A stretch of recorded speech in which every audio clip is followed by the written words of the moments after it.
So today we're going to talk about the single pole switch.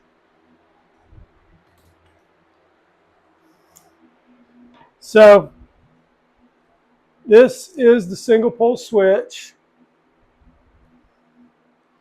and right there is a hot. That's a hot.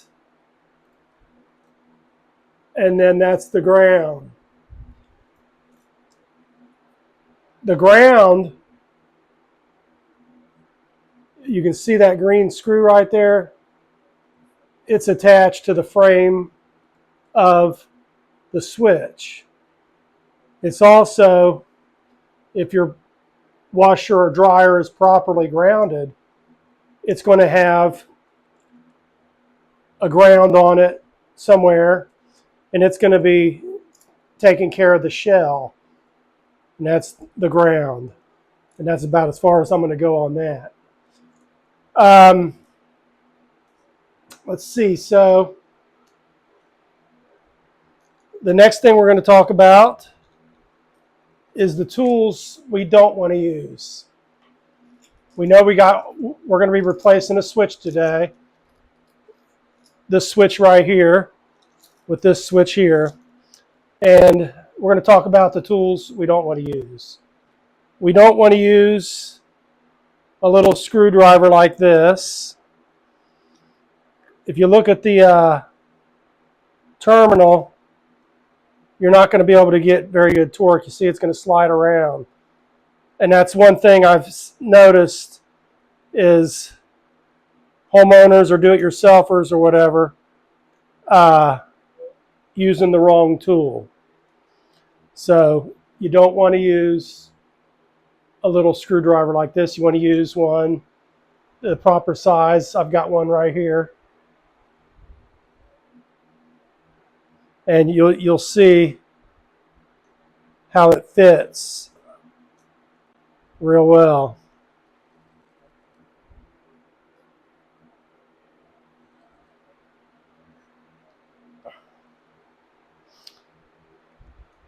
Okay, so you want a good screwdriver. And I mean, you can tell the difference.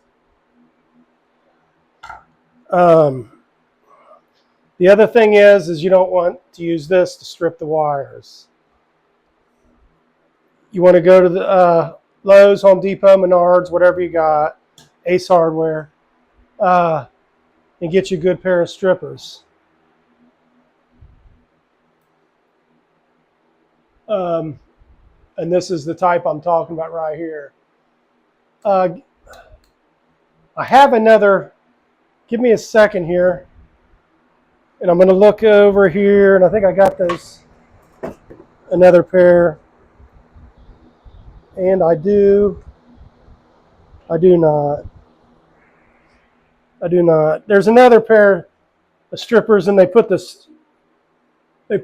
strippers way back here. I don't like that. It's because if you got to get into the box, if it's a short wire, you can't get in. This is just another brand, and this would get into the box pretty good. This is a different one.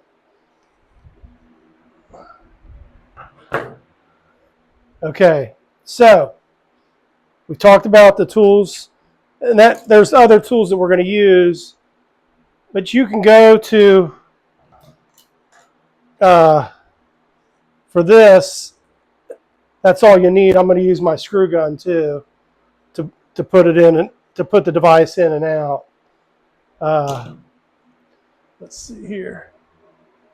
So I'll go ahead and grab that. Screw gun, and I'll have that at the table here, ready to go. So we've talked about the tools. There's other tools you may see me use. This is pretty basic. The first thing we want to do is make sure the power is off. This is not even going anywhere. But the first thing you want to do is turn off the power. If you're not sure how to do that, call an electrician.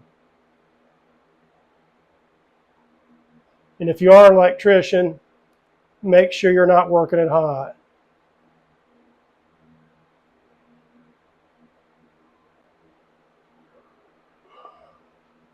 Turn off the power. Go to the breaker box, turn every breaker off. And even if you do that, I'm not going to guarantee you that it's off. I don't know how your house is wired. And I'm just being honest with you because I've seen some crazy stuff out there. So be real careful. If you're not sure, you have any doubts, call an electrician, at least maybe call them and say, hey, can you stop by and make sure my power is turned off? And somebody'd be happy to do that for you. Okay, so we got the right tools. We've got the power turned off. So let's just pull it out.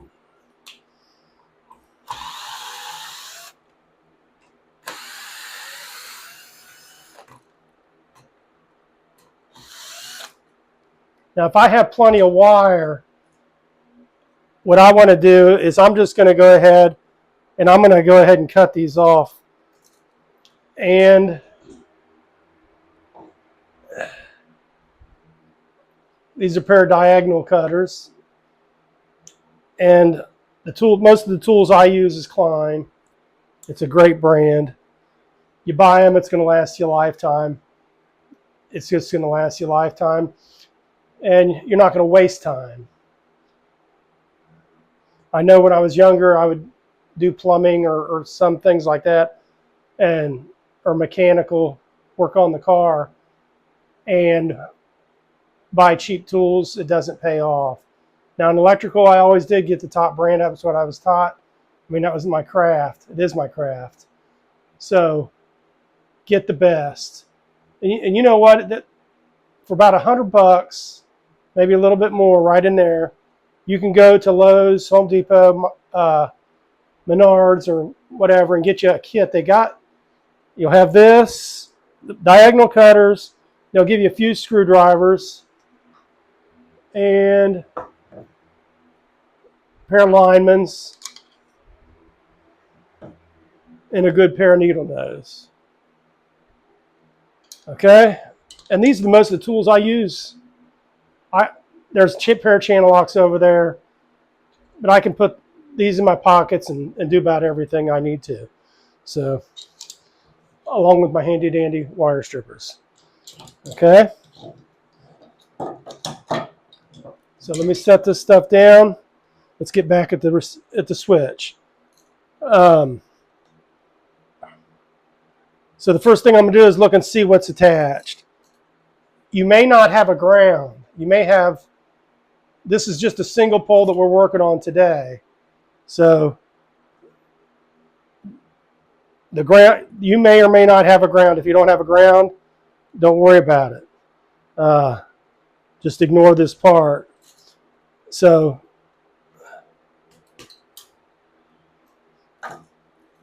there's the bear. We're just going to pull that over to the side.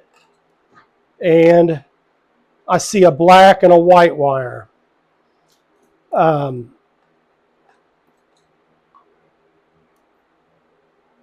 So what I'm going to do is I'm going to cut those off. And I only have the one set. That's all I got in here. So these two are going to the switch. But one thing that I'm looking at today is this white wire. Nowadays, when we're using the white wire for switching, we need to re-identify it. We need to color it black or blue, whatever. But it can't be white. So what I'm going to do is I'm going to go ahead and do that now.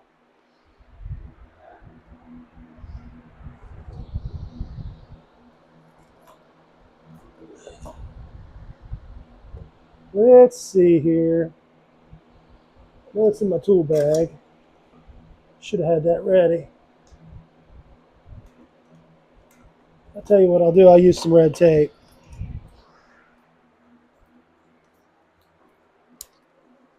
So I'm going to try to get back as far as I can with this red tape, which I'm going to get back as far as I can. And then I'm, oh, that thing is wanting to go everywhere. There we go. Okay. Come back to me. There we go. There we go. But I usually keep a Sharpie marker, a big fat one, and I just paint it. So if this was new, you would do this immediately. But what I'm doing is I'm changing this out. So I'm going to have it for the next guy. He's going to know, or she is going to know what to do, or know that it's a hot. Okay? But it's real obvious in this box that it's a hot because there's only 2 wires in here, or 2 insulated wires. The other one's ground. We know that. Okay, so what I'll do is I'll strip it back about 1 inch, and each one of these has a gauge. And mine starts at 10 solid, then it goes to 12 and 14. This is 14 gauge.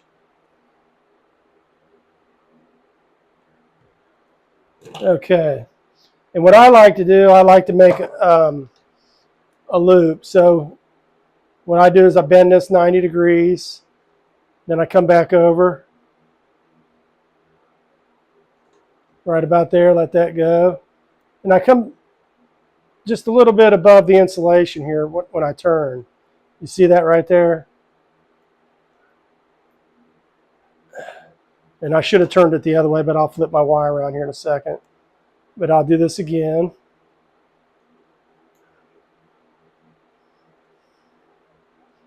Okay, so we're ready.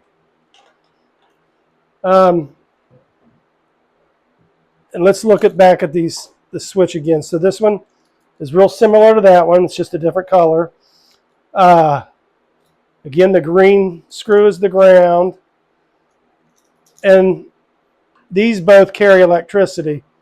And one of them is going to be the power, which in my case, it would be the white. It's the hot. It's coming from the source, from the panel. And then this is the black, and it's going to go to the light. If you stay with me, I'm going to put out more videos and talk about other ways. But this is the very first one, and this is where we're going to start. So we're assuming this is what you got, and then, or if you don't, but this is just 2 hots and a ground. That's what we have here today. And then what I do is I take it to it, wrap it around,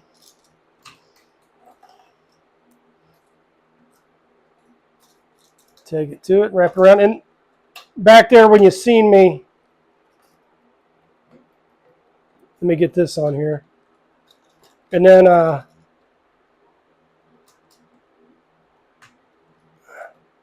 back here when you seen me cut these wires right there, I don't like to reuse them. If I've got enough length, I'll just cut them. If they're short, I may have to do something different. But I try to at least cut it back. If they're not long enough, I'll extend the wire out. I'll put a wire nut on there. Okay? And if you do use a wire nut to lengthen it, make sure you're using the same size wire, and make sure you're using the wire nut that says it's listed to do 2 of those wires together, or however many that you're putting together. So I've got the right screwdriver. Now let's just see what this would look like if I would use the small one. Yeah, it does turn, but it starts to spin in my hand, and that's as far as I can take it. So I can go a whole lot more with that and get some good torque on there.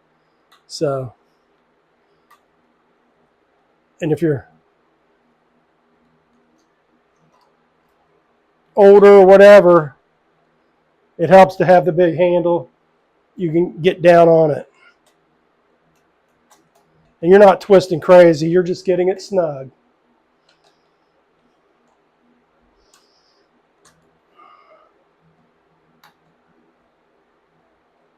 Okay. If you look right there, you can see it's totally wrapped around it. A little goofy right there, but it's a good connection. You can see here, it's pretty much wrapped all the way around. It's all the way inside. Okay. So what I'll do to get it back in there is I'm going to take my finger. You can see it's coming from the bottom, so I'm going to go about the distance from here to there, which is right about there, and I'm going to take the wire, I'm going to push it straight up. And then I'm going to bend the device down to put a little bend, and take my finger back there and bend it right there. So now when I bend it, the wire is going to be going like this. Okay, so here we go, straight in. We want to make sure when it's down, it says off, and up and on. And did I do it? I'm double checking.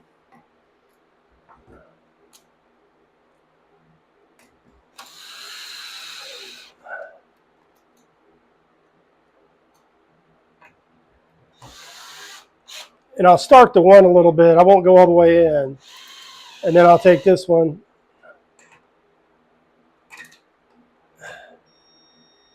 Get it snug. You want to get it level now.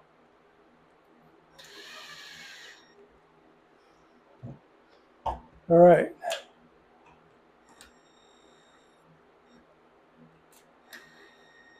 I'm pretty happy with that. But that's how you replace a single pole switch. Thanks for joining me.